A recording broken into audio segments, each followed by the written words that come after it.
Hello everybody. I did want to do a video of a sunrise, but clouds don't permit it. There's the Isle of Wight, which you can barely see. Oh, focus, thank you. Oh man, I have to zoom in so far just to see that. Barely visible Isle of Wight, home to two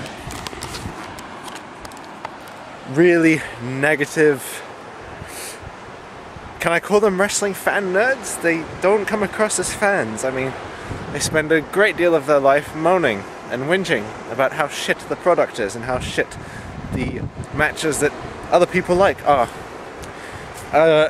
Just kidding. Kind of.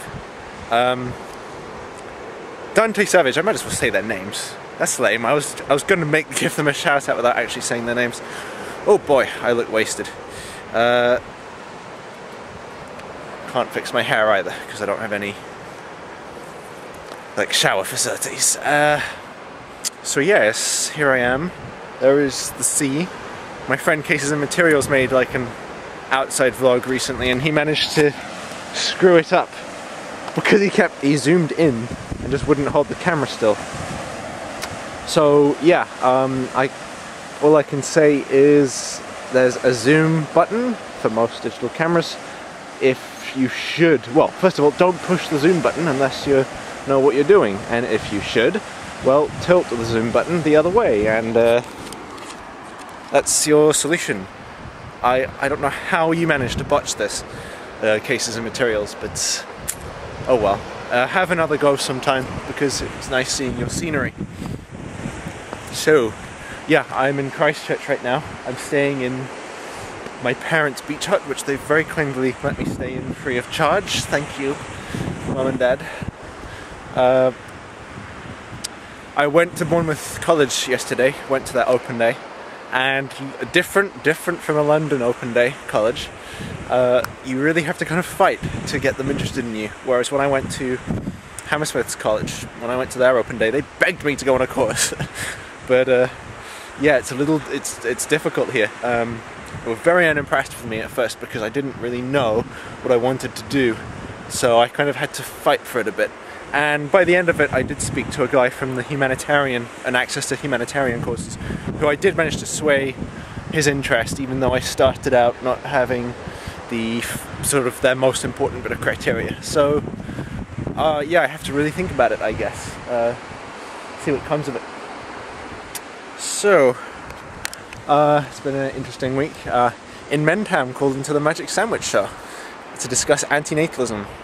And next 2 weeks I should say, they're going to have Zonji It's Chris on to discuss, well, presumably that topic will come up again. I'll intend to bring it up again. I'll call in and make a pitch, and hopefully, it got a bit personal last time I was on the show, but I'll try and, well, just make the case for antinatalism without answering such personal questions, I guess. But I think he did well. He could have done better. I just, like, as a long-time viewer of his, I thought when he talked about the Fukushima plant, he didn't properly express, I think the point he was seeking to make was that a life might be good, but every life must die, and there's, you know, a chance that that's not going to go so well.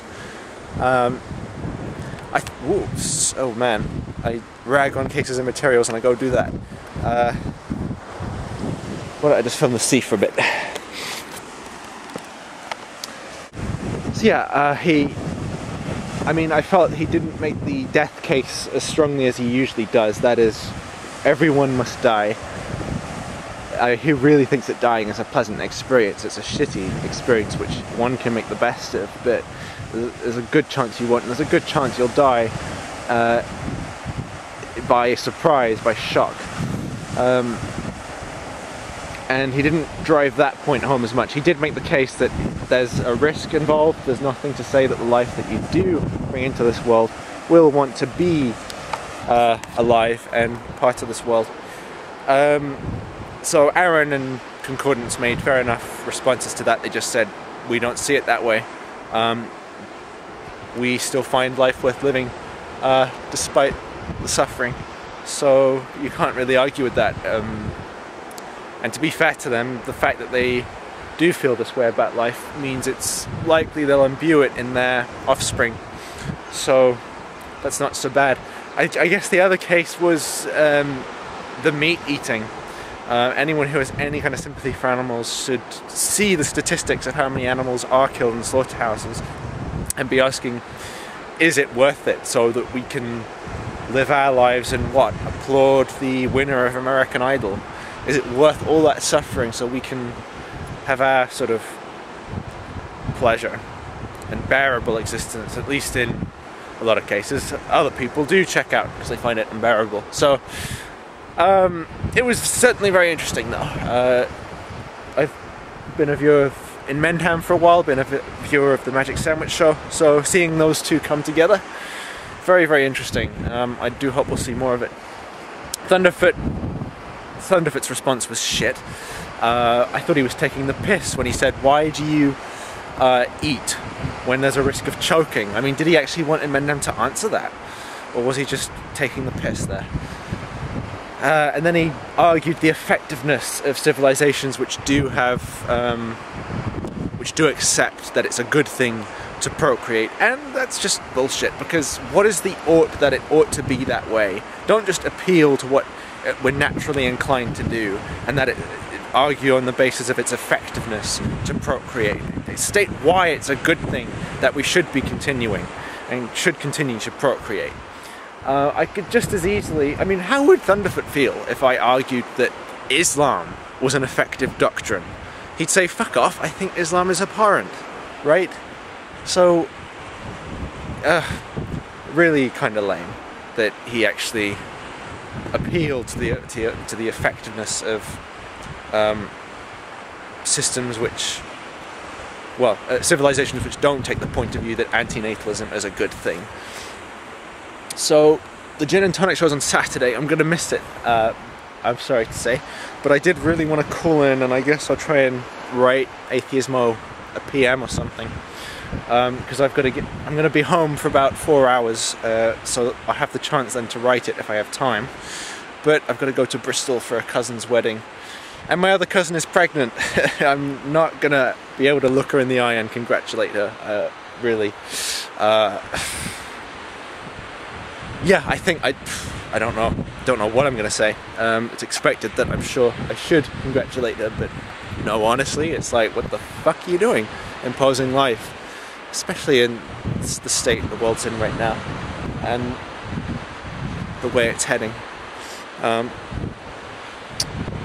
But anyway, I was talking about the Gin and Tonic show. I think I'm going to start heading back to my hut now. Okay, so right, we had the story of Pakistanis